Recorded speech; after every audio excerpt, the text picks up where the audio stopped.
Welcome back in, everybody. My name is Adan Diaz, and I am the host and owner and proprietor of Broncos Talk, this show that you are watching or listening to today. Ladies and gentlemen, I have a very, very special announcement that I will tell you guys at the very end of today's episode. I am so excited. I really wanted to do it at the beginning, but I'm pretty sure if some of you guys have already been following the network, you already know what it is. But to our listeners that aren't up to speed, I will let you in on the gossip at the end of the show just to keep you guys in suspense.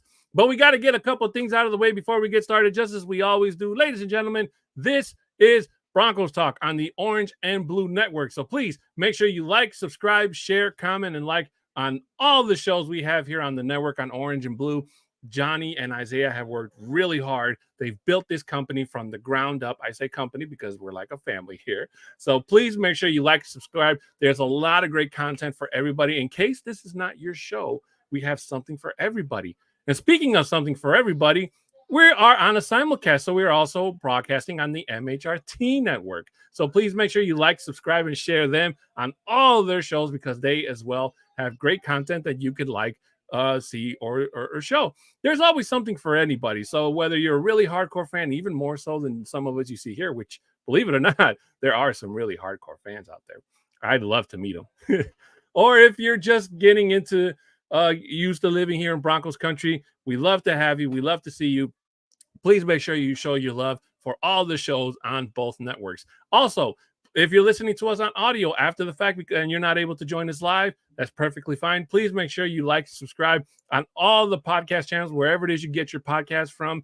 This show broadcast everywhere, all over the podcasting world. Please make sure you show your love. Hit that live notification button so you get up-to-date episodes every time these episodes drop. So for any business inquiries, you can email me at broncostalk2020@gmail.com. If you want to follow me on Twitter/X, you can hit me up right there at a 6'10" Mexican. I'm always down and happy to talk about any and all things football. And lastly, today's sponsor is brought to you by, or the show is brought to you by today's sponsor, W. W, ladies and gentlemen, it was formulated to give you focus and energy with no jitters or crash. Their formula contains vitamins, amino acids, and nootropics, including the patented neurofactor formula. There are no calories, no sugar, no maltodextrin, no fillers, and no artificial colors. Ladies and gentlemen, if you're so used to getting your energy from energy drinks and coffee like me, I know it's a hard habit to kick, but please, I encourage you to go out and try this. This stuff works really, really well, and it's healthier for you. So, healthier, who doesn't want that? You know what I'm saying? So please make sure you go out and get W. And thanks a lot to W for being a sponsor here on the Orange and Blue Network. So, now that we got our laundry done out of the way, at least I think I have everything. If I missed something, please remind me. Oh, and also before I forget, shout out to Ty. Ty, unfortunately, could not be here today, but I have some good news, folks. He will be coming soon in the coming weeks. So, Ty, we love you. We're thinking about you. Get well soon, brother. We can't wait to have you back here on Broncos Talk and back on the Orange and Blue Network and MHRT as well. So much love to you. So to let you guys know why we didn't go live on the air last week, you guys have heard me say it a million times. Johnny is the backbone of this company. He makes everything from the awesome intro you guys saw at the beginning of the show to the logo to everything. So Johnny is the one that gets everything ready for me. So unfortunately, Johnny was under the weather last week. I wasn't aware of it. I was actually more worried about, Johnny not getting back to me, more so over, being able to show. So unfortunately, he was sick. He wasn't able to get everything up to speed, and it's totally fine. I'm glad he's okay. His health matters more to me than, not that I don't love coming and talking to you guys. Don't get me wrong, but Johnny's my bro. Well, he's like one of my brothers, and his health means more to me than, having everything ready. So I know he tried to get everything up to last minute, but I just didn't feel right. I try to get ready for you guys and bring you guys be as professional as I can, even though I don't look it or I don't sound it, but I really do try. So unfortunately, we ran into that hiccup, but thankfully he's fine. You guys saw him on the pregame and the postgame show this past Sunday. So thankfully, Johnny's good. He's back up to speed. So shout out to Johnny for doing everything. And I was going on vacation, so I figured, you know what? I gave myself a week off. The Broncos won a very exhilarating game anyway. They beat the shellac out of the New Orleans Saints. Sean Payton game is going to be something that's going to be remembered in Broncos country for a long time. While I was on my flight to Denver, I was actually thinking about this game before we get into the comments here, folks. You guys remember when, what was it, 4 years ago? And I brought this up. I don't know who I was having this conversation with, but you guys remember 4 years ago when Sean Payton was still with the Saints and he faced the Broncos? It was during COVID, and all three of our quarterbacks got COVID. Who was it? It was Locke, Blake Bortles, and Brett Rippon. All three of those guys got COVID, and the Broncos went into that game and they got stomped. It was Philip Lindsay. Philip Lindsay was like the not the emergency quarterback, but he was the first one to take the first snap. And then we had oh shoot, I forgot his name. I can't believe I forgot. Somebody in the chat remind me. He's in the Hall of Fame for being like the very first wide receiver / quarterback. Hinton, thank you.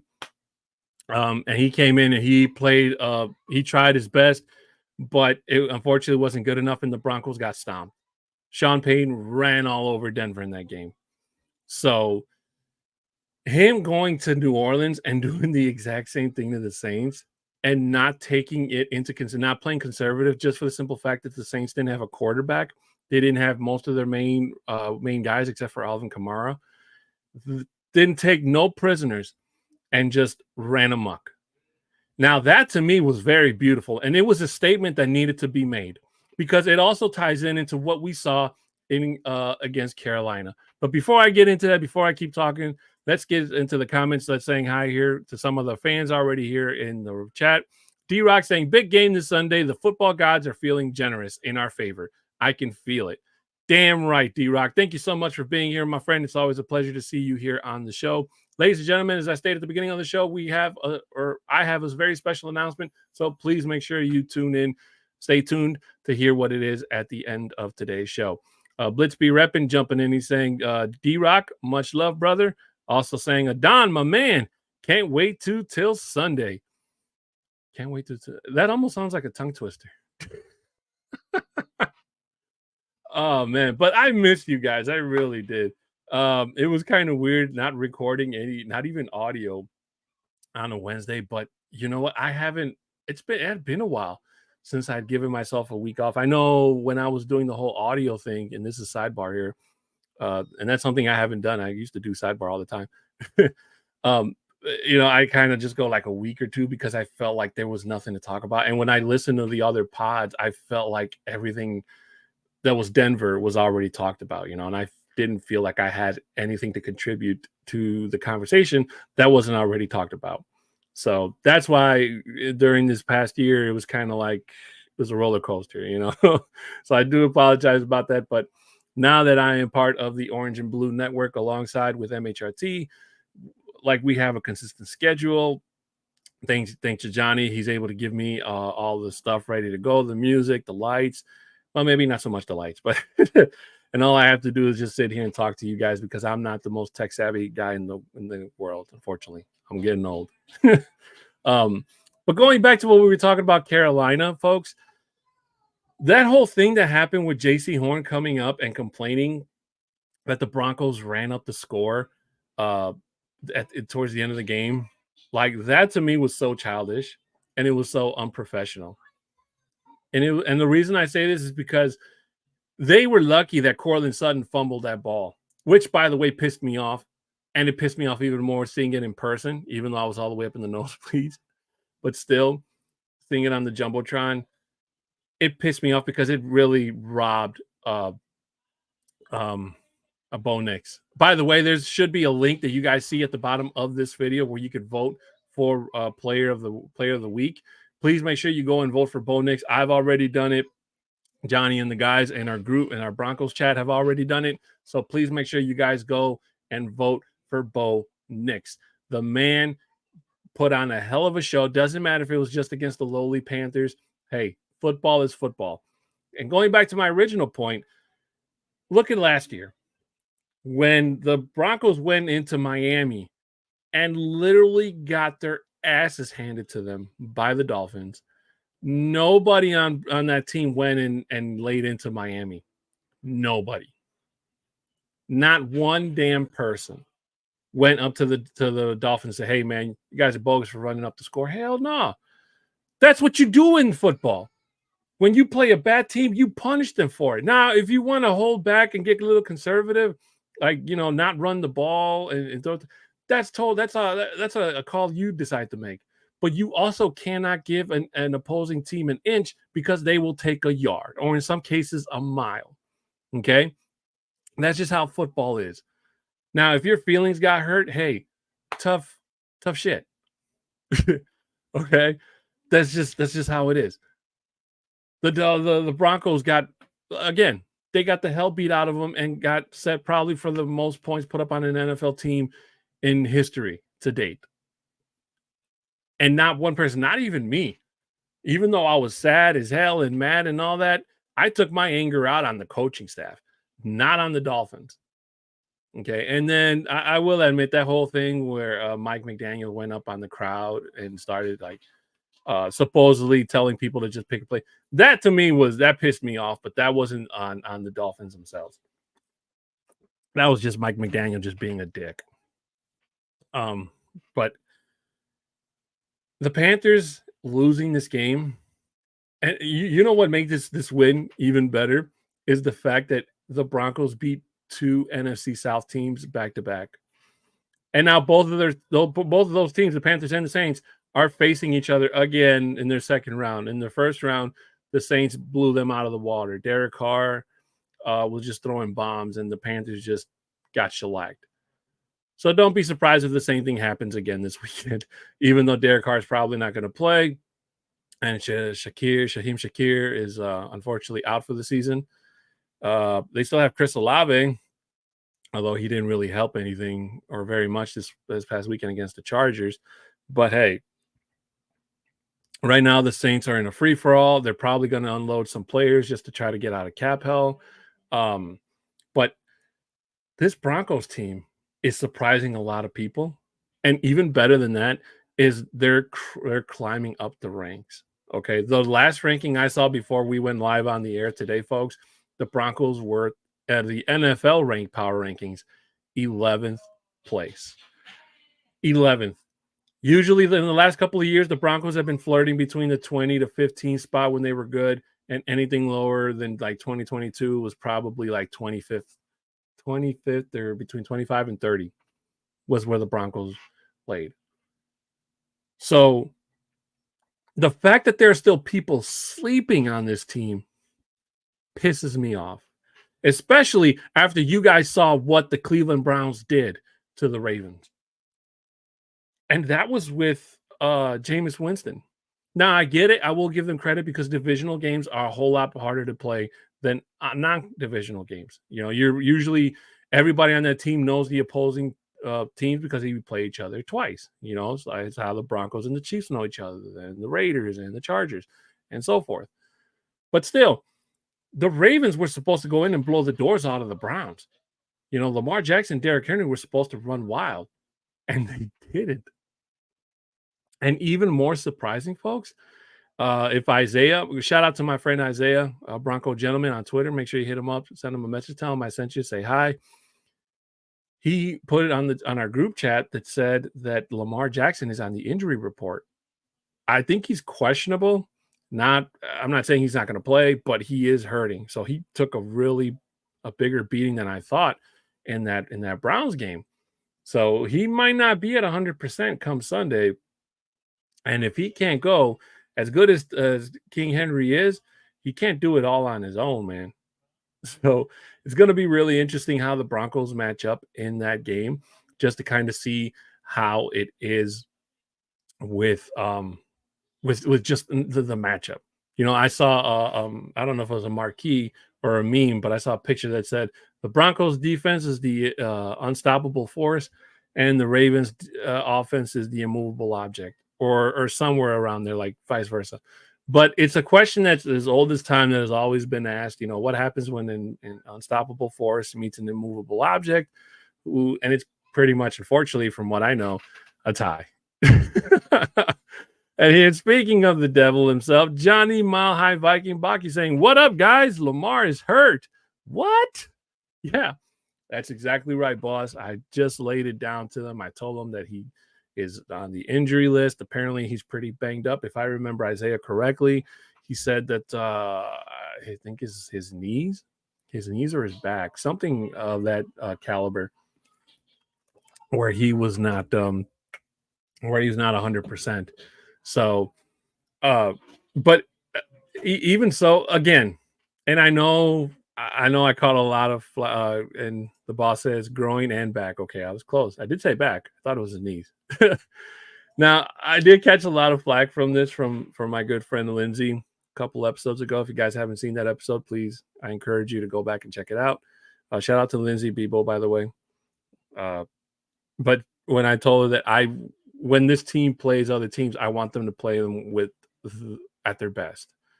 You know, even though this is a next man up league, totally get it. If you're injured and you can't go, you can't go. But at the same time, because the win just feels that much better. You know what I'm saying? Because I mean, think about this for a second, folks. Let's just say, for the sake of argument, hypothetical, Lamar Jackson and Derrick Henry can't play because they're injured or whatever. And then the Broncos go off and they beat the doors off the Ravens. Because I can't even tell you who the backup is for the Ravens. Is it still Tyler Huntley? But I don't know. But anyways, I want this team to beat Lamar Jackson and Derrick Henry when they're playing at their best. Okay. And they just signed Deontay Johnson for some reason. So Deontay Johnson is about to catch 2 L's on the same week. He's about to pull off a Devontae Adams. Because that's literally what happened to Devontae Adams. Oh man. Oh, I can't believe that happened. Maybe it wasn't like within the same week, but oh geez, I just thought about that shit. It's gonna lose twice. Oh, it's a beautiful thing. But D-Rock jumping in here and he's basically saying what the point I'm trying to make. He says, "No, I want the defense to beat Lamar."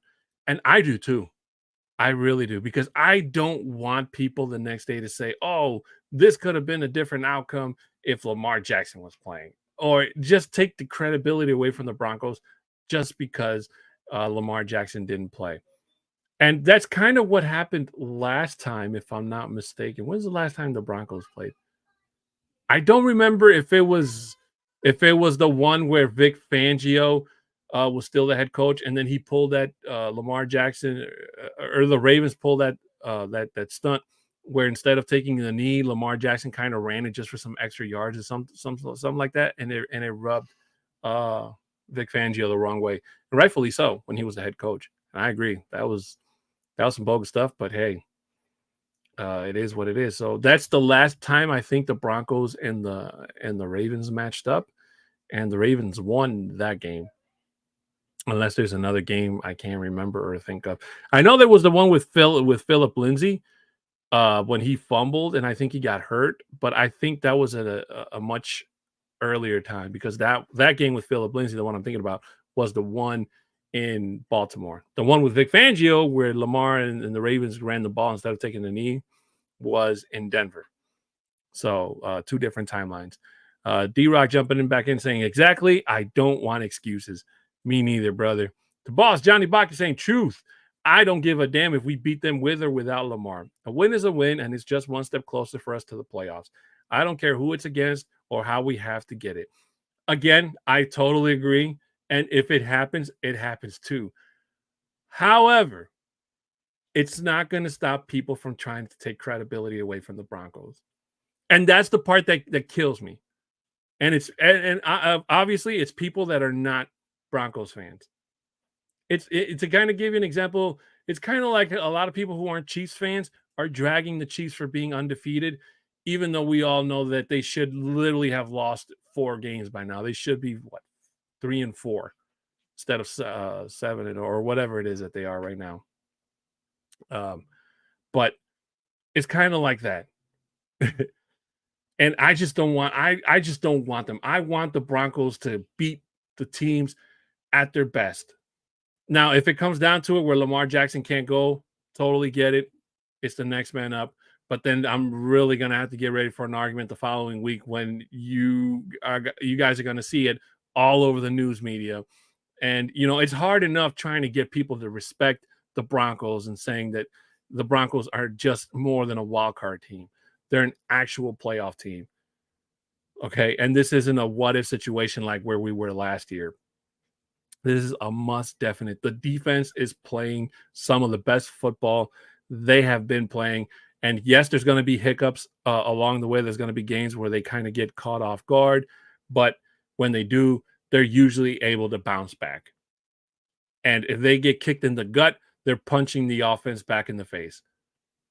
That's just how it is. And we saw it this past week against Carolina. That unfortunate hiccup by Lil Jordan Humphrey, where he fumbled the ball, and the Panthers just kind of marched down the field. Now, I will credit that to PS2 kind of being rusty. He hadn't played for 2 games, guys. So it just goes to show you that even 2 weeks away can really kind of see. That's the thing about getting hurt and coming back. Like, yes, you come back healthy, but missing time, the more time you miss, even if it's just a week or two, that can take shoot, I lost my train of thought. That can take the sail right out of you.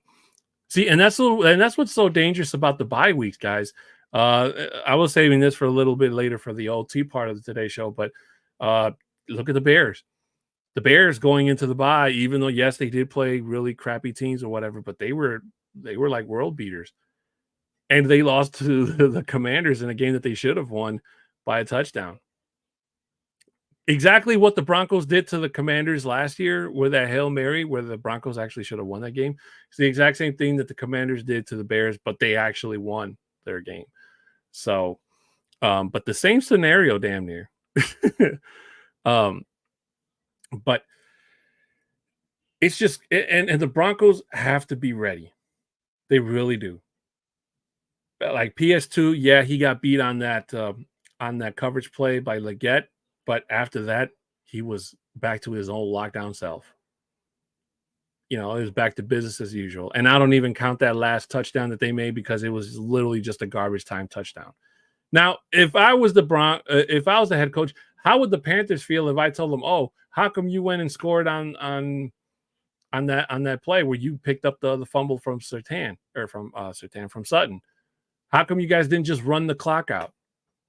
Instead, you marched down the field and like, what if I were to make that argument to Dave Canellis, who, by the way, is doing a terrible job in his first year as Carolina because he doesn't know who to pick as his quarterback for the next game. I know Andy Dalton is hurt right now, but unfortunately, he opened up a Pandora's box that didn't need to be opened. Okay, it's kind of like imagine if last year, if Sean Payton comes in to fix Russell Wilson, just like Dave Canellis was brought in to fix Bryce Young, and automatically benches. He did it towards the end, but that's only because of the whole injury clause crap that happened. But imagine if that was like week 2, where Sean Payton benches Russell Wilson instead of trying to fix him and brings in what's his name, Stidham. Like, it's crazy. And unfortunately, in this case, it probably would have ended. I don't know if I want to say it would have worked out, but I mean, we didn't know that the Broncos were going to cut Russell Wilson. I thought he was going to be a Bronco literally until his last day of his contract. But here we are a year later, and he's throwing the ball for the Steelers. And by the way, as much as you guys may or may not like to hear it, he's actually doing pretty good out there. I know his last game, not this Monday night, but the previous game, he looked pretty sloppy and pretty old. But when he gets going, man. But hey, I really do hope so, because this could be a future matchup where the Broncos and Steelers meet up again in the postseason. So, and it's a definite revenge game against either him or Justin Fields, because the Broncos, you better believe that they're going to be ready for that matchup when it happens again. But we are getting sidetracked, folks. This game and the next game, and we're going to jump a little bit ahead to the following week's game against the Chiefs, are really going to be the timetable in terms of what this team can do. Now, Bo Nix, again, guys, make sure you go click at the link at the bottom of this video. Make sure you go and vote for Bo Nix as many times as you can. Let's get his name up there. Let's let people in the football world know that Bo Nix is here. I mean, the man had 3 passing touchdowns and a running, and it really should have been 4 passing and a rushing touchdown. But again, Courtland Sutton unfortunately dropped the ball, which, by the way, sidebar, guys, I saw actually, we can actually get into this. I saw 3 rumors today. One of the last one kind of being true because I read about it. The first one was I think I heard it. I don't remember where I heard it. I saw it on Instagram. I think it was on KOA, where they were talking about should the Broncos go and get Jamison Williams from the Lions, trade for him, and I totally disagree with that.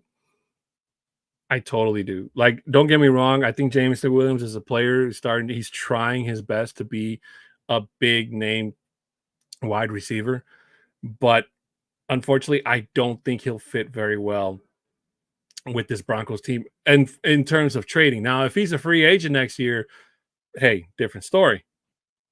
Going into 2025, but I'm still on the Broncos need a tight end train, and I really do think that they do. So, and then the other one, I think the second one was the tight end one. I'm getting old. But the other one was that Vance Joseph is starting to get coaching offers from other teams, or he's starting to be thought of in terms of being a head coach. Now, I know the head coaches from other teams don't watch this show, unfortunately for them. But if I could, I need you guys to go back and see what Vance Joseph was, like 8 years ago, 9 years ago, before Vic Fangio, like when he came to Denver as a head coach, leaving Miami as a defensive coordinator. I love Vance Joseph. I give him credit for what he's done for this defense, but there are certain people that unfortunately are not meant to be cut out to be head coaches. Okay. And unfortunately, Denver has gone through a couple of them in their years in the league. But now there's a team that wants to take a shot and give him another shot in terms of being a head coach, and Vance Joseph takes the job. Hey, kudos and good luck to you. But I don't recommend it, man. I don't recommend it. There are just some people that are just not meant for that type of responsibility because it doesn't work right. It doesn't mesh with them. For Vance Joseph being a defensive coordinator, he's really good at it. And he's got a good bunch of players that rally around him. And, when shit hits the fan, they kind of come around and they try to make the best of it. And they've only let this team down 3 times. And those are the 3 losses. And it's not just the defense, but it's a whole, the entire team losing, obviously. But the defense is what keeps the lead, and the offense is what's supposed to take the lead. And if the defense can go one further and take it and keep it at the same time, then hey, more power to you, But I just want what's best for Vance Joseph. I really do hope he stays here as the DC for a very long time because whatever it is he's doing, it's working. And I think we've all already finished apologizing for last year after Miami. But he rebounded in a big way in that first game against Chicago last year, which I was at, by the way, and it was fantastic. But I just need this defense to go out there and play lights out. Now, I will say I am worried about Derrick Henry because there's just something about Derrick Henry. Every time I think he's washed or he's done, he just comes back and runs wild. He was supposed to run wild against the Browns last week. That didn't happen. Neither him nor Lamar Jackson could get anything going. And I really don't think that them bringing Deontay Johnson, especially what he's only, I think he just got there today, if I'm not mistaken, either today or yesterday. But still, that's a short amount of time to learn the entire Ravens offense in just a couple days before game time. I mean, look at when they brought in what's his name to the Chiefs. I can't think of what's his name. Nuck. They brought him in, and he only had like 3 or 4 catches. He was used more as a decoy and ran cardio mostly than he was actually brought in to do, just for the simple fact that he hasn't gotten used to the offense yet. So that's where probably where a lot of players are going to be. The only other move I saw from in terms of trade besides Deontay Johnson was the Jaguars gave up one of their offensive linemen, I believe, to the Vikings to make up for their one offensive lineman that unfortunately had a season-ending injury. But other than that, I mean, see the thing that kills me about this game, folks, is that all these analysts and stuff, they're not even giving the Broncos any credit. Like all the credit goes back to the Ravens being, the best offense in the AFC and being world beaters and run amok and do all this stuff. But they lost to the Raiders. They lost to the Chiefs, even if it was by a freaking foot. And then they just lost to the Browns. 3 teams that they should have stomped out of the water. And they couldn't do it. And they went toe to toe with Joe Burrow and almost lost that one. So if the Chiefs can beat them and the Raiders can beat them, how are people looking past Denver outside of Broncos country? I'm saying, like, how? I don't get it. I honestly don't. I think it's a disgrace. I think it's unprofessional as hell when you don't respect your opponent. And it's not just the big NFL analysts either. It's like almost everywhere on social media that I've seen, especially like on TikTok and stuff, where it's like you see those people that make their prediction videos. Like every one of them has the Ravens winning, killing the Broncos. And it is an insult to Broncos country. It is an insult to Bo Nix. And I cannot wait for Bo Nix to go in there and light that team up on fire. The Ravens defense is, especially their secondary, is so bad. Probably worse than Carolina's. I mean, when I was watching the highlight videos, Jameis Winston just throwing bombs to their wide receiver Tillman and just catching it in single coverage, beating the coverage, and just running down the field. And we've already seen what Bo Nix can do when he has good tight ends. I mean, shit, our tight end that had 2 touchdowns this past game. Was it Saubert? Can't remember his name, but that man had made a one-handed touchdown catch. Beautiful. On National Tight Ends Day of all days. Excuse me. The boss jumping in saying, "You know what? When we steamroll the league, we can spoon feed all of them naysayers their crow." Oh, Johnny, this is more than spoon feed. This is Thanksgiving dinner crow out of the oven ready. And it's going to be a giant table for all the haters to sit and grab a spoon, a fork, or whatever it is you want to grab. And hey, help yourself, brother. Because there's going to be so much to go around. And that's going to be the beautiful part of it, is to see it's going to start in Baltimore. And this is a hot take, ladies and gentlemen. I believe that the Broncos are going to be the very first team to give Kansas City their first loss. I told my nephew this when we were on vacation in Denver this past weekend, and he doesn't believe me because he's a Chiefs fan, which is perfectly fine. And by the way, shout out to my nephew for being a good sport, and he rocked the Broncos colors on Sunday. But as soon as we were heading to the airport, he busted out the red again. Oh man, I was like, where did I fail you? Oh, but in 2 weeks, we're gonna be at each other's throats probably. But it's it it's a good thing to see because at the very beginning of the season, everybody in Broncos country was worried about Bo Nix. Some of us were worried about Sean Payton. Like, "Hey, this offense isn't doing shit. Like, what the hell's going on?" And I came on the show, and when Johnny, invited me on the other shows, and I told everybody to breathe, breathe, you know? Breathe. I get it. Everybody in Broncos country wants to win. You know what the beautiful thing about my trip to Denver this past weekend was? And I don't know if Johnny felt it when he was there with Isaiah or anybody else in this chat that has ever been to Denver.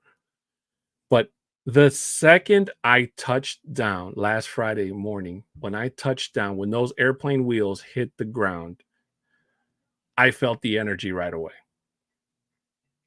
And I kid you not. And it was just the energy of Broncos country.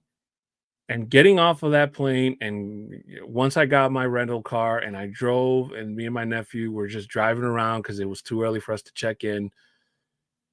But just driving around, I think it's Aurora from the airport, and then we got to Denver, but you can feel it. You can feel the energy in Denver. And that's just Broncos country energy. And it was just Friday. So, and then on Sunday, when I was walking towards the stadium with my nephew, and you just saw Broncos jerseys everywhere. We pulled up. By the way, sidebar, Rescue Bronco. I swear to you, I walked that entire outside arena and I did not see the fire truck. I don't know if it's at a different tailgate or if there's like a level or something. I don't know. I went everywhere. I couldn't find it. And I know you're gonna say, "How the hell can you miss a giant orange fire truck?" But in my defense, I got distracted by Carl Mecklenburg because I forgot he was there that day taking pictures with fans. And then when I was trying to look for it, I ran into some cheerleaders, Broncos cheerleaders at that. So my mind kind of went elsewhere, and then I unfortunately ran out of time. So, I swear to you, like, I'm gonna have to if you could give me, like, your GPS location next time I'm in Denver, or maybe I can call you or something, and you can meet me, by the entrance, or I have no idea, but I feel so bad. I've been there 3 times, and all 3 times I've been to Empire's, to the Bronco Stadium, I've missed you every time. And I unfortunately didn't see anybody that I wanted to see. I didn't go see Mario, I didn't see Bree, I didn't see all the stuff that I wanted to do. I did drive past outside the DNVR bar, but because I was with my nephew who's underage, I wasn't sure if he was able to go inside, so that's why I didn't go. But I did sit outside for a couple minutes, hoping that I maybe saw somebody come out, talk to them. But anyways, it was a fantastic time, and it helped me just being in that stadium and surrounded by the energy that is Broncos country. Was just so flippin' amazing, man, and it recharged my orange and blue batteries, and now I have to make sure that this energy lasts me for, like, more than likely a whole 'nother year when I can afford to go back to Denver again, but it's one of those things that every Broncos country should do, is to go. But going back to my main point, because I know I went off point. There's an energy in Denver, in Broncos country at that is just this team, these fans, they're not just thinking wild card like we predicted at the beginning of the season. It's starting to feel like divisional, maybe even AFC championship. Now, Super Bowl, I wanna sit here and tell you, "Hey, this is a Super Bowl team," but there's still a couple of things that need to be worked out. I'm not saying it's not impossible, because it totally is, and that's the one thing I wish that Denver proves me wrong. But just the Broncos getting into the postseason and making some noise and doing as much collateral damage, should they not make it that far, is definitely going to put some respect back in the Broncos name. And it's going to make it more interesting for players in free agency next year to try to come and sign with Denver. If Denver has any high first and round second picks next year, try to get fill up the gaps in whatever holes are needed in either the offense or the defense. And as D-Rock saying, the Broncos this season so far have played better on the road as underdogs. They're literally underdogs right now, as long as Lamar Jackson is playing, and that's freaking crazy. Like, it hadn't even been a day since the Broncos won, and they were already underdogs before the end of the day. And before I forget, our prediction sheet that Ty and I did at the very beginning. If you guys unfortunately haven't done at the end of this show, go back and watch our prediction episode where me and Ty predicted every game winner. We wrote it down, and thank God we both picked win because we were both right. So the Broncos won, and they're 5-3, and he chose win 2, and they're 5-3, and my writing is crap. Now, both of us have, unfortunately, the Broncos. We picked the Broncos to lose this game because Baltimore looked like actual world beaters when we made these predictions. But, and I'm pretty sure I can speak with Ty on this, is that we want to be wrong, and the Broncos can definitely go into Baltimore and stun the Ravens. Beat them at home. Keep them reeling, because right now things are not good in Baltimore.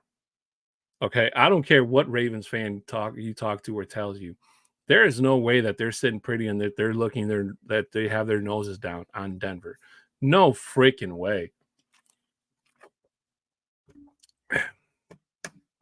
They are definitely worried about the Broncos defense. And they are definitely worried about the Broncos offense putting up points. Because Lamar Jackson isn't the type of player to play from behind. He's been the player to try to play with the lead. You guys know what I mean? So that's just the type of player I think he is. And as we saw this past weekend against the Browns, he's really not that good. When in terms of like the pressure, like the game's on the line, and you got to try to get up there. Unfortunately, he hasn't been able to be that guy. Now, at the very beginning, if you underestimate Lamar Jackson in that offense, they'll put points on you. And then the defense tries to keep the lead as low as they can. But the fact that everybody is sleeping on this team is just it kills me. It kills me. D-Rock says, if we get into the playoffs, it's the '08 Giants. The 2008 the 2008 Giants, the ones that beat the New England Patriots, those 2008 Giants. Oh man, I think that was Michael Strahan's last year, wasn't it? Oh, that was a fantastic year, and God bless Eli Manning for that game. The boss saying hashtag underdogs. Yes, sir. The Broncos are definitely underdogs. I actually have to right now. I'm going to eat some crow a little bit on Sean Payton because I was one of the few people that gave Sean Payton shit when things weren't looking good in Denver. And I said if there was one finger to point, it was at him. And the Broncos going 0-2 didn't sit right with me. And it wasn't until they went into Tampa Bay where the winning streak started, and they beat the Bucks. They beat the Jets. They beat the New Orleans. They beat the Panthers. And who am I missing? I know I'm missing a victory. Oh, and the Raiders. And they beat the Raiders. They beat 5 teams. 2 of those teams couldn't find their way out of a paper bag. They're that bad. The other 3, I mean, it still kind of kills me how it was like back to business with Tampa. The Jets haven't been able to find their way out of a paper bag. They're really bad. So that's a whole different story. But just the fact that every time the Broncos win, and again, I'm going to keep saying this because the more I think about it, the more it pisses me off, folks, is every time the Broncos win and everybody kind of just like, oh, well, the Broncos won. Okay, who they beat? The Panthers. The Panthers. Like, dude, even when the Broncos beat the Bucks, that should have been like national headlines, and it wasn't. And then they go and they beat the Jets, even if it was by a missed field goal or whatever. Like, it wasn't national news. But hey, they go and lose against the Chargers. Now the whole world's talking about it. Justin Herbert and Bo Nick sucks and the defense and blah blah blah. Like, that kills me, man. Like, why is everybody ready to jump on the Broncos when they lose, but not when they win? Like, that's not cool, man. That's not cool. You give the other team their flowers. And also, yeah, D-Rock, shout out to Adam Rank. And also to Lindsay, who posted that picture. Everybody in that room that picked with Adam Rank, everybody picked Baltimore to win, except Adam Rank. He's still sticking with Denver. And God bless him for that. And he's a Bears fan. I'm pretty sure he still is. So I think that the wins that the Broncos are going to get in the upcoming future are going to be oh so much better. And this Broncos team can definitely beat these Ravens.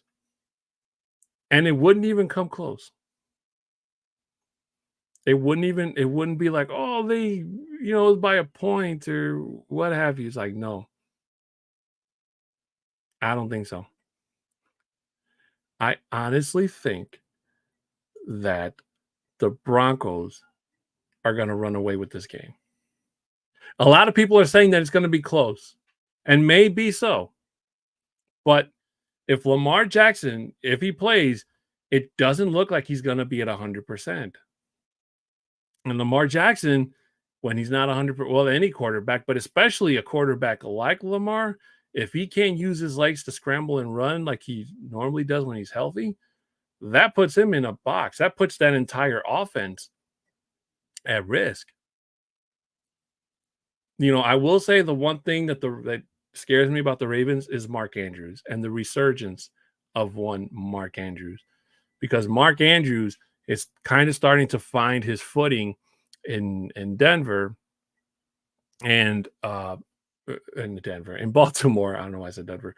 So, and this was a man who, for the first couple of weeks, looked like he was going to be on the trading block, and who knows, maybe he still might be. But I don't think he'd be traded to Denver. Maybe not right away. If that were to happen, it'd probably be like on a Monday after the game. But it's either going to be, if I had to guess, it's either going to be Mark Andrews or David Njoku to be traded to Denver. If that even happens, maybe Denver just sits on their hands and they don't do anything. They don't trade for a tight end or a wide receiver or anybody at all. They just might decide that, hey, let's just go with what we got, see how far it gets us. And ladies and gentlemen, in case you haven't noticed, we're already at the middle point of the football season. This is week 9. We've already played half a season's worth of football. How crazy is that? Like, it just feels like it was yesterday that it was week 1 and we were all excited and the scores were 0-0. Nobody knew what was going to happen. Week 1 is always so unpredictable all over the NFL. Teams that look good play bad. Teams that are looking to be bad play good. You never know what's going to happen. Kind of like week 17, maybe week 18 at that. But week 18 is a whole different story because a lot of teams, they don't play their starters as they're going to the playoffs. It's just kind of like second or third stringers, And then D-Rock saying, we're going to beat Edgar Allan Pope out of a race. I like your use of the words there, my friend. And the boss Johnny Bach is saying, "I thought you said go Bo go." Listen, probably for the continuation of this week, there's going to be so many doubters. There's going to be so many people going forward, and I'm talking about people outside of Broncos country, not us fans. Because if you're a real orange and blue fan like I am, even with my glasses on, you believe that the Broncos can beat anybody, regardless of how tough the other matchup is. Because you believe in this team, just like you believe in Bo Nix.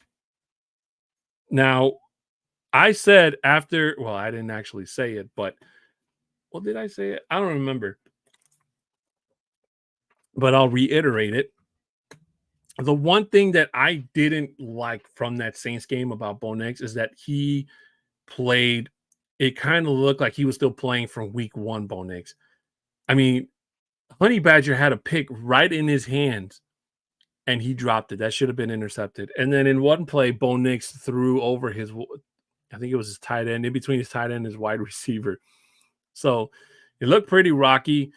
The Javonte Williams tour, it looked like it started in New Orleans, and unfortunately it crash landed in Denver. We didn't get anything more from the running game. So hopefully that changes because we're going to need both the running game and the passing game to keep the Ravens on their toes and keep them guessing as to what the next play is going to be.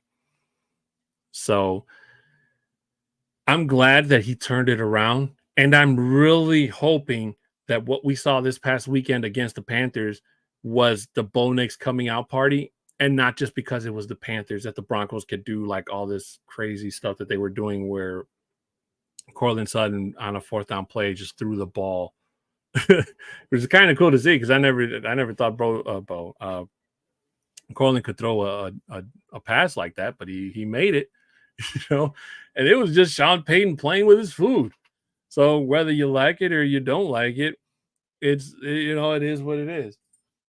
So with that being said, folks, we're going to jump in a little bit early into my favorite part of today's show, which is a segment, in case you guys haven't heard it before, called Broncos Talk OT. And I promise you, we're working on a transition video, but unfortunately it hasn't been ready yet as far as I know. So when that happens, you'll be the first to know about it. But basically, for those of you who haven't heard about this part of the show, this is just kind of me talking about anything and all things outside of the Broncos country football. If I can try to find a way to bring it back to the Broncos, I do. But there's just always so much going around the NFL that sometimes I feel like I like to share with you guys. So the last two, I think this is our third time running Broncos Talk OT, and it's gotten some pretty good not reviews, comments, I guess you could say. But I just go down the list looking at the matchups for this upcoming week and give my personal thoughts. And if you guys have any personal thoughts on whether you agree or disagree with me on what my thoughts are for these upcoming matchups, please let me know right now. If you're watching us live here in the comments, if you're listening to us after the fact, leave a comment or question on either the podcast where you're listening to, or hit me up on Twitter at a 6'10" Mexican. As always, I'm happy and all to talk about any and all things football. So the bye teams this week were the 49ers and the Steelers. Last week there were no bye teams. So that was kind of weird. I don't know if we've ever had a season where there were no bye teams in between bye weeks. I don't know if that makes any sense. But the Thursday night matchup is the Texans versus the Jets. Now, I will say this is going to be a kind of crazy game because the Texans just lost Stephon Diggs yesterday to an ACL tear, so he's done for the season. CJ Stroud still doesn't have Nico Collins back yet. He's got Tank Dell and whatever else is waiting in the wings. So, and the Texans are 6-2. So it'll be interesting to see what the Texans do. Do they trade for a wide receiver to just kind of keep giving CJ Stroud weapons until Nico Collins comes back, or just to keep an array of weapons on hand as they can try to make a playoff push?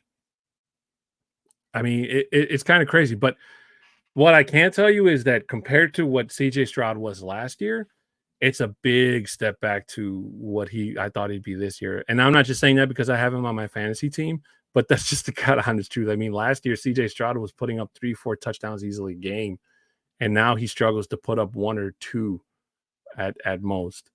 So, but they're going up against the Jets.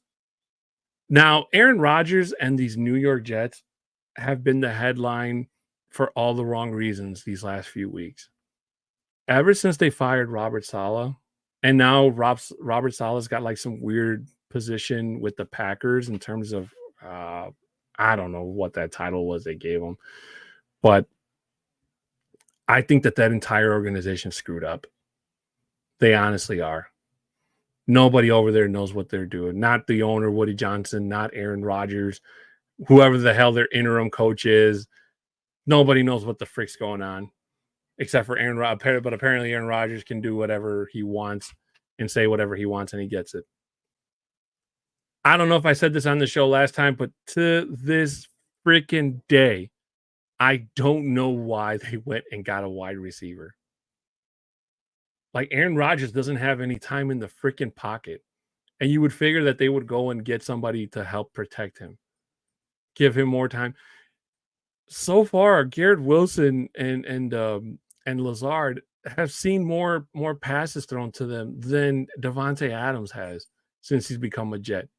He's just mostly out there doing cardio and being a decoy at best. He has got a couple of balls here and there, but nowhere near as to what people thought or not people, mostly Aaron Rodgers thought he'd be in their earlier days in Green Bay, where they were just a force to be reckoned with.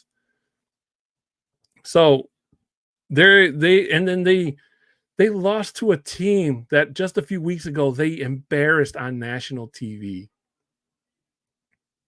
And they lost to them. So if that isn't embarrassing, I don't know what is. Especially when the Jets on paper look to be the better team. And they already had the experience playing the Patriots. And they lost. So just keep in mind, folks, as we go forward, they still have to play the Dolphins and the Bills. Even the Dolphins with Tua, they're a really respectable team, and Tyreek Hill is probably going to run, even with Sauce Gardner. I mean, Jesus Christ. Don't be surprised if the Jets get swept by the Bills. The Bills, I'm definitely going out on a limb and saying that they're going to get swept by the Bills. They may split with Miami, but that's just depending on how beat up Miami is when they come up to their matchup and if Tua is still playing. But for me, I think the Texans are going to win this game. And don't take what I say for like 100% because I haven't filled out my my confidence sheet. A lot of these picks are on the money. Some of them might change, but if you were to ask me right now, I'm going to pick the Texans to beat the Jets just for the simple fact that even without Stephon Diggs, I mean, the Jets just can't get out of their own way. And now Aaron Rodgers has to deal with Will Anderson and Danielle Hunter, two very good pass rushers. And if his offensive line can't give him time to throw the ball, even I don't know, maybe Bryce Hall has a good day at the office. Who knows? You know. Mundungus Creevy, he's saying the Don. Hey, Mundungus, how you doing, brother? Good to see you. Thanks for joining us, man. Oh, by the way, shout out to your son's football team, man. Sorry that they didn't make it any further they did, but hey, they made it as far as they could. I'm really happy for them, and I really do hope that they make it farther to a championship title in the future, man. Shout out to your kids' football team. By the way, just a sidebar before we continue, Mundungus looks a lot. If you guys play Madden, the recent Madden, I still don't know why they didn't include Sean Payton in the game as the head coach. If you look at the head coach for the Broncos, it looks a lot like Mundungus, almost exactly like him, except maybe without the long beard.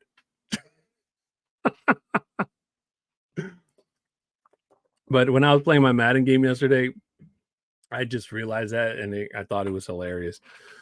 But moving on, ladies and gentlemen, the first Sunday night game is the Cowboys versus the Falcons. The Cowboys got embarrassed this past weekend against a depleted 49ers team, and it didn't look good. It looked really bad.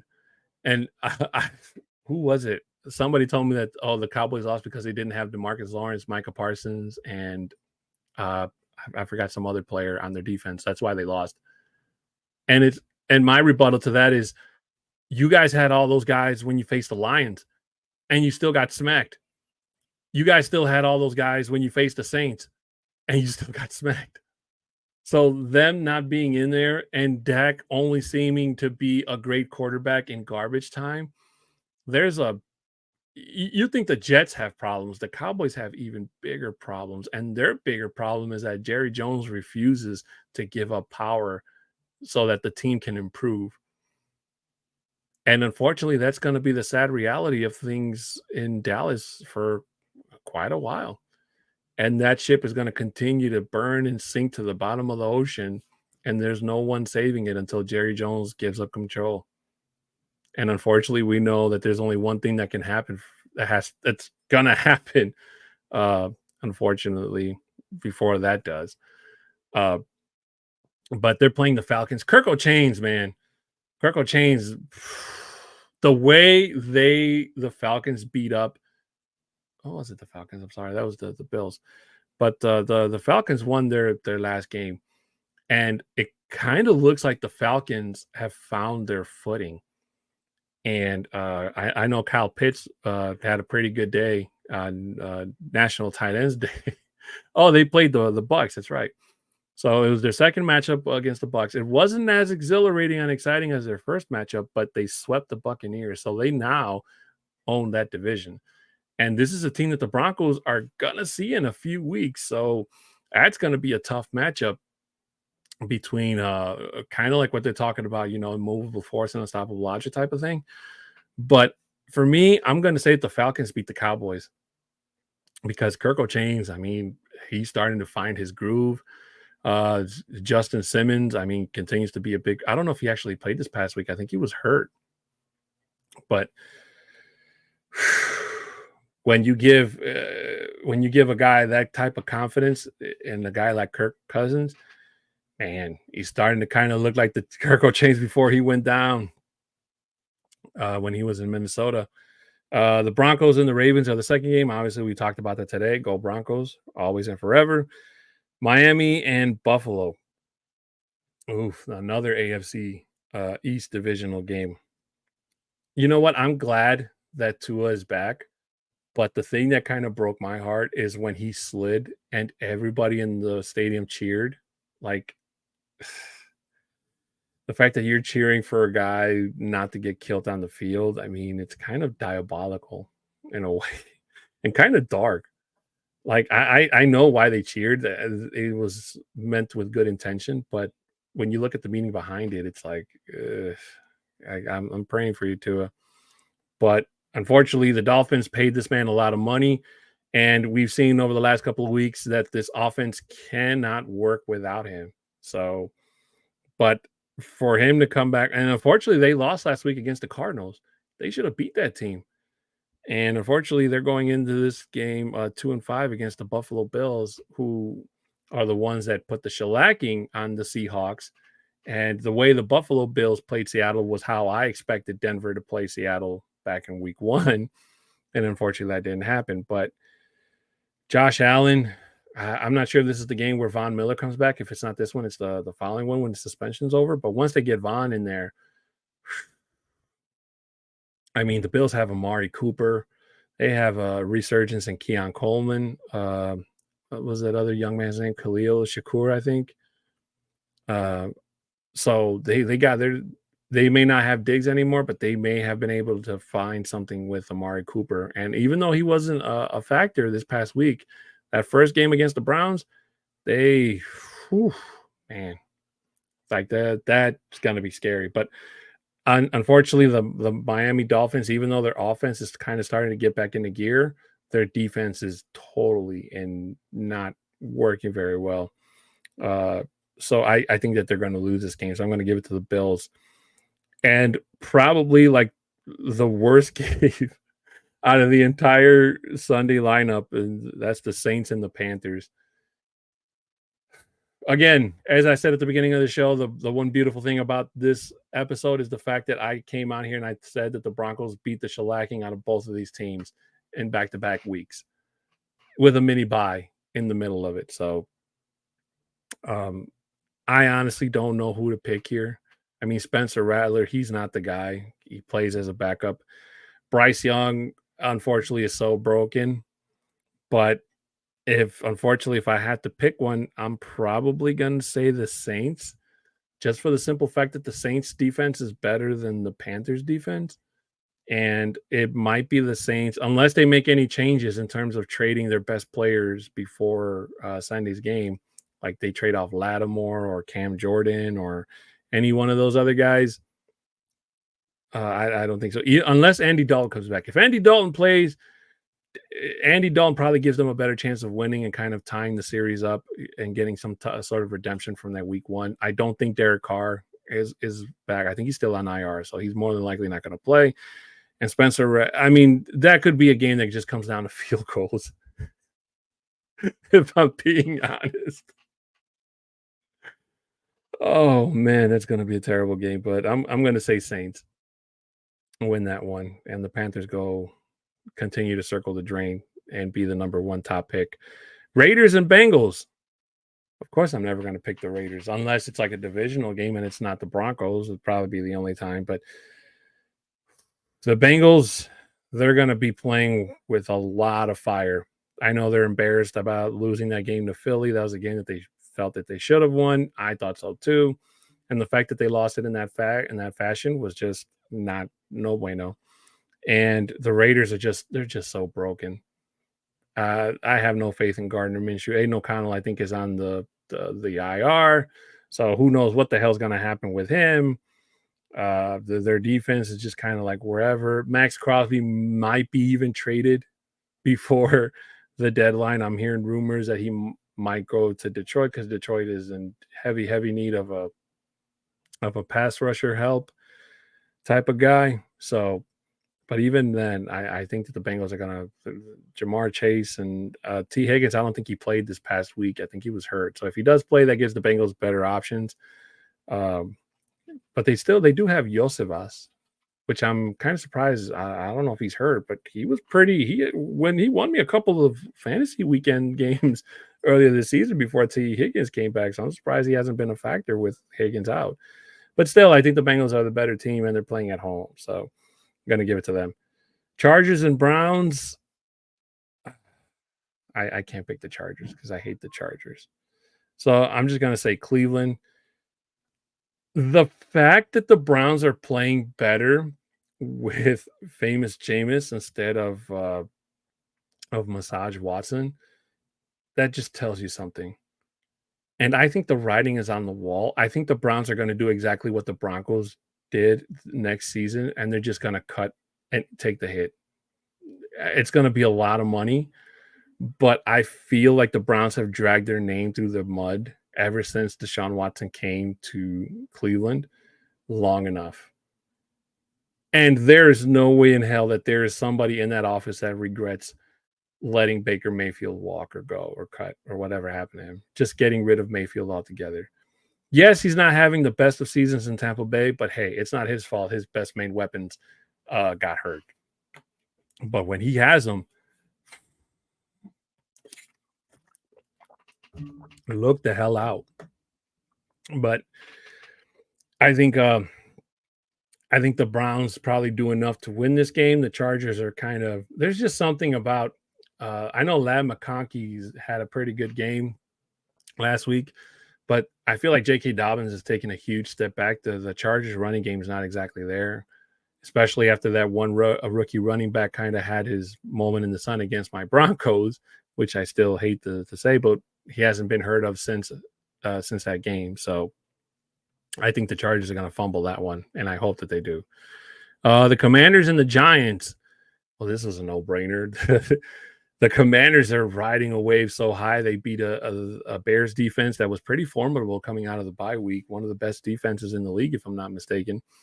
And they're 6-2, and they're taking on the Giants, who are 2-6, and literally embarrassed themselves in front of the Steelers this past week on Monday Night Football. Daniel Jones, this could be the game where Daniel Jones just gets benched and the Giants just take the dead cap hit and go with Drew Lock. I mean, there at this point, there's really not much else the Giants can do. They have a really good player in Malik Neighbors. It's not like they're going to trade him. They just got him. So it's pretty much over for the Giants, I would say. But there's nothing you can tell them where they couldn't do some damage along the way type of thing, or try to anyway. But I'm going to say Commanders on that one. And by the way, Jaden Daniels, shout out to that guy. That guy's probably going to win Offensive Rookie of the Year, as much as I hate to say it, but he beat the number 1 draft pick in this year's NFL draft. Just goes to show you, hey, did Chicago pick the wrong guy? Time will tell. New England Patriots against the Titans. Mason Rudolph. I don't know. This is another one of those games. Jacoby Brissett, I think, is still probably going to start. I don't think Drake May clears a concussion pro. I think he has a concussion. If he clears it, even better. But if he doesn't, and he has to sit out one more week, I think that Jacoby Brissett can do just enough to beat the Titans. The fact that the Titans have one win, and that was against a really crappy Miami team, just goes to show you like how much in shambles that team is. But the Patriots do good enough to beat really bad teams. That's why they beat the Jets. So I'm going to pick the Patriots on this one to beat the Titans, just because I have and the Titans just got walloped by the Lions. I mean, they had 51 points dropped on their head. They're in a hole that's probably as deep, if not deeper, than what the Panthers are sitting in right now. The Bears and the Cardinals. The Cardinals are starting to make some noise in the NFC West, and they're probably going to be fighting it out with the Rams, because now that the Rams are healthy and Kyler Murray has beaten teams that normally we thought he'd lose to, and 4-4. So, I mean, I think that the Bears are reeling from the loss against Washington, and they're definitely going to be looking for some payback should they make it to the playoffs and meet up again. But I got to go with Arizona on this one, because for the last 2 weeks I've doubted Arizona, and they've come back and won games this past week was kind of close. They played the Dolphins, and it was Tua's first game back, but unfortunately the Dolphins shot themselves in the foot a couple times, and they weren't able to recoup from that. So, and there's just something about Caleb Williams. Caleb Williams looks great beating shitty teams. No lie there. But when it comes to actually put the work in, so to speak, like he should have done against that Washington defense, it's still trying to find their way into the league, and they couldn't do it. And it wasn't until like literally the end of the game where he finally got a touchdown going. So I'm going to go with Arizona on this one.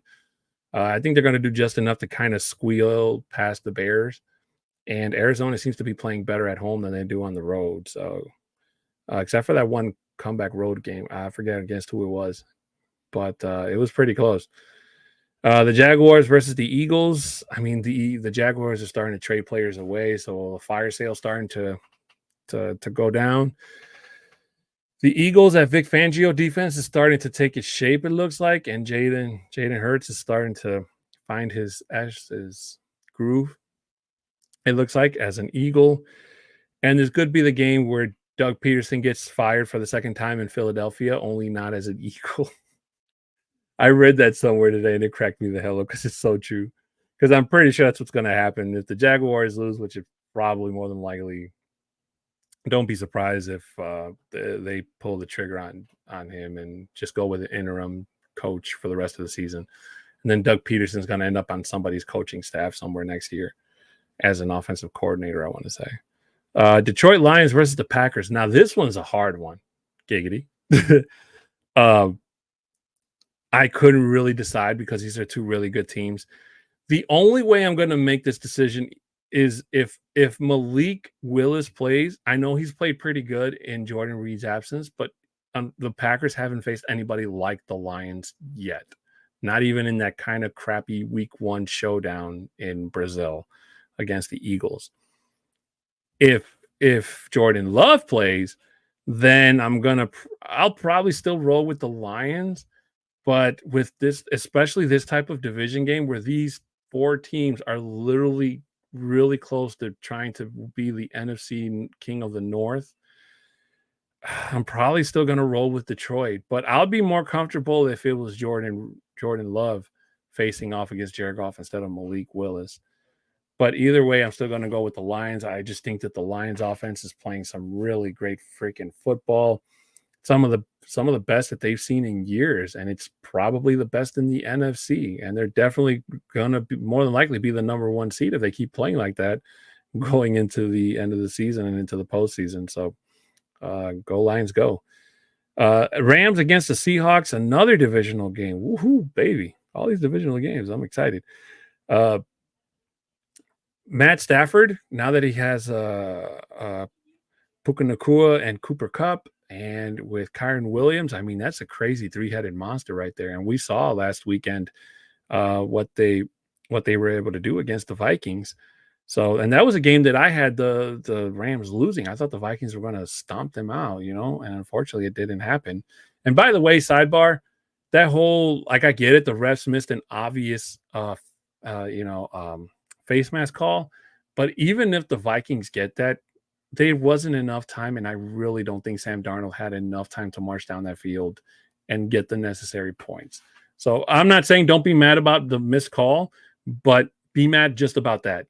Don't be mad and saying that it cost them the game, because it wasn't like it was down to a field goal or a touchdown. It was maybe much more than that. The Seahawks, they got stomped by the Bills.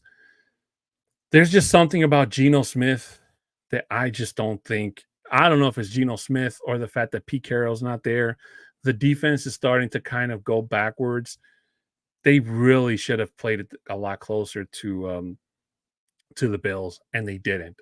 And they unfortunately lost. So, and this is a divisional game. The Rams are going to play them tough. If Puka and Kupp weren't in this, I'd totally say Seattle had this in the bag. But there's just so many ways that the Rams can beat you. They can beat you in the ground. They can beat you in the air. Puka, I know he did look a little bit rusty in his first game back last week, but he had the mini bye week to kind of heal and come back. And the defense is going to really have their work cut out for them. But I'm going to say the Rams. I think the Rams are going to beat them. Hell, I wouldn't be surprised if they get swept at this point. Again, I don't trust Geno Smith. Kenneth Walker is a really good running back. I know he ran crazy on my Broncos week 1, but when he can't get going and he just can't get it going, Seattle's just literally stuck, even with DK Metcalf, who's probably going to be playing hurt, if I'm not mistaken. And then the Sunday night football game, which I'm surprised didn't get flexed, the Colts and the Vikings. And Joe Flacco, if you guys didn't know, was put in the game, and Anthony Richardson got benched. So the Colts are definitely win now mode. Don't be surprised if they make a surprise trade somewhere to try to get Joe Flacco some help. But is it good enough to beat the Vikings? I don't know. Honestly, like I'm so torn over the Vikings because I think the Vikings have lost they've lost their last 2 games, right? Yeah. I think they lost their last 2 games, and they're trying to avoid a 3-game losing streak. And yeah, because 5-2. So yeah, they've lost their last 2 games, and they're trying to avoid a 3-game winning streak. Now, can Sam Darnold and the offense kind of find their footing back? Can that Brian Flores defense kind of tighten back up and be that really scary defense that we saw them be at the beginning of the season and play Joe Flacco real close? I don't know. But if I had to guess, I'm going to actually pick against Minnesota this time, and I'm going to go with the Colts. If it was Anthony Richardson, I'd say Minnesota had this in the bag. But there's just something about Joe Flacco that, man, especially like I said, if they maybe reinforce the line or get him another wide receiver or maybe on defense to kind of give the ball back to Joe Flacco. I don't know. But there's something about Joe Flacco where he's starting to kind of make another run for comeback player of the year again. Maybe I don't know, but I'm going to go with him. I'm going to say that the Colts beat the Vikings, and then finally, ladies and gentlemen, wrapping up the Broncos OT is the Tampa Bay Buccaneers versus the Chiefs. Now, I'm just going to go off and say Tampa Bay, even though I know Tampa Bay is playing hurt right now. And it's probably not likely that they'll beat the Chiefs just for the simple fact that Baker doesn't have Godwin and Evans. But I can't pick the Chiefs. Even though I know the Chiefs is the safer bet, I'd much rather lose some type of money or points picking the Bucks instead of saying I got them with the Chiefs. So I'm just gonna say the Bucks. But it's not looking likely. Don't be surprised if the Chiefs run away with that one, and it's not one of those like, "Hey, Patrick Mahomes had another crappy game" type of thing. The Tampa Bay, I'm sorry, I don't know if you can hear that, but there's like cats singing outside my house. um, but I'm going to say that Tampa Bay runs away, or not runs away, but wins that game. And if I'm right, I'm probably going to try to do a cartwheel or something. I don't know. But ladies and gentlemen, that does it for the Broncos OT. And before I forget, ladies and gentlemen, for those of you that have stuck around from the very beginning of this episode, I told you I had a very special announcement. And if you've been reading the chat, for those of you that are live, there's somebody in this chat that has already given away the special announcement. And I'm looking right at it, and I'm pretty sure some of you guys already know what it is. But ladies and gentlemen, Johnny Mahai Viking called me the other day. I think I was at the airport, I was somewhere in Denver. And he reignited an idea that I had in my head that I've been thinking about for the longest time. For like a year or so. And it was about doing another show and bringing it here on the network. And basically that show was an all out and only Spanish podcast. And the name of it, Viva los Broncos. And Johnny took that idea and started thinking, even after I kind of put it on the shelf for a while, and he remembered about it. And he called me the other day and he says, "Hey, I have an idea for the show in terms of a co-host." Because I told him probably one of the hardest things to do would probably be a co-host, or hardest things to do was to find a co-host.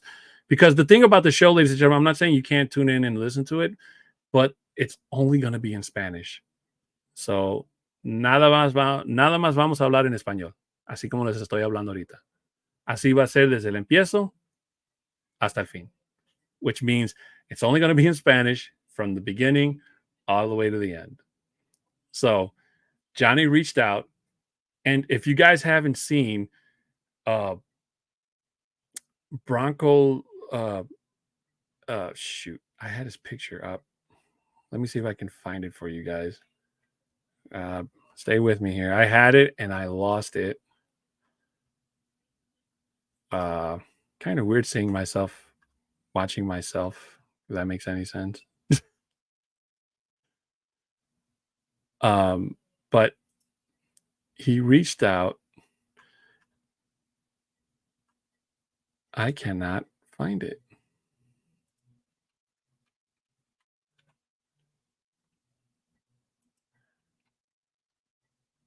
Here we go.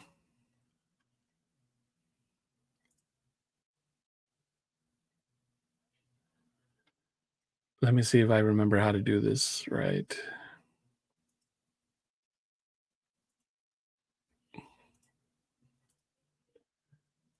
Okay.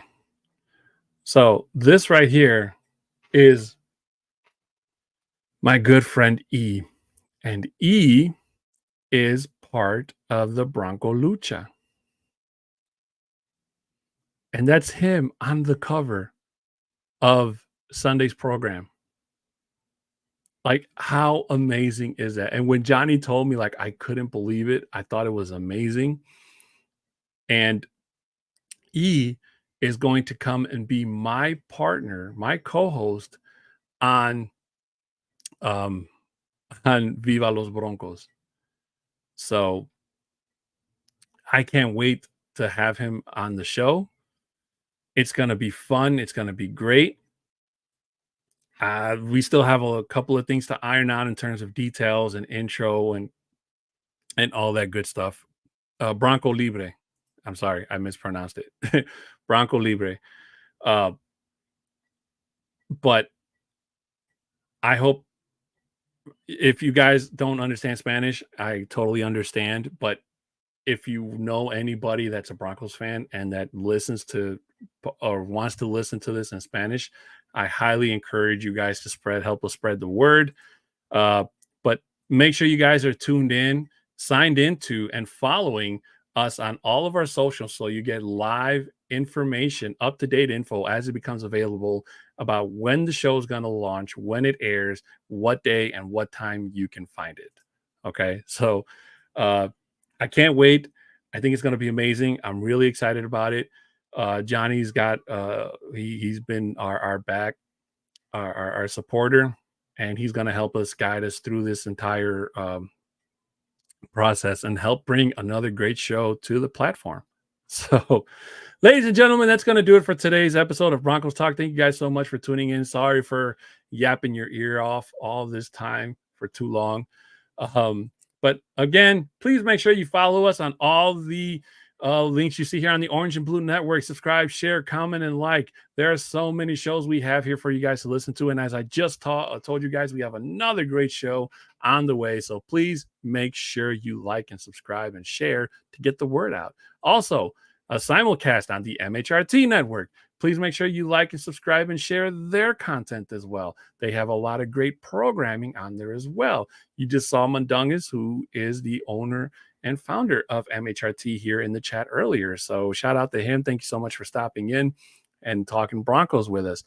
Ladies and gentlemen, if you have any business inquiries, you can email me at broncostalk2020@gmail.com. If you'd like to follow me on Twitter, you can hit me up at a 6'10" Mexican. I'm always happy and down to talk about any and all things football.